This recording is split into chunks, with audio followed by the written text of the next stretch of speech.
Welcome to the Learning Pines YouTube. We hope this video helps. You start by confirming admin access because blocking a site can require system or profile control. Open Chrome now, click the three-dot menu and choose Settings. Once done, navigate to Privacy and Security, then Site Settings so you land directly where permissions and site controls live. This initial path saves time and avoids digging through menus.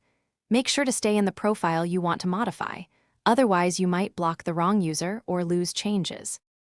Now you block the site itself. Under Site Settings, pick the relevant control, JavaScript, pop-ups and redirects or cookies, then add the domain to the block list. Alternatively, install a trusted site blocker extension. Extensions give pattern matching and schedules.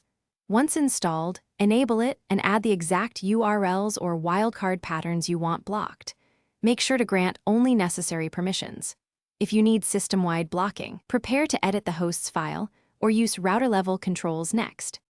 Finish by restarting Chrome and testing the blocked address in a new private window to avoid cached results. If the site still loads, clear browser cache, disable other extensions one at a time, and retest because conflicts are common. Make sure the host's file or system proxy isn't overriding settings. Edit hosts only with care. If local blocking fails, implement router-level DNS filtering or parental controls for network-wide enforcement. One troubleshooting.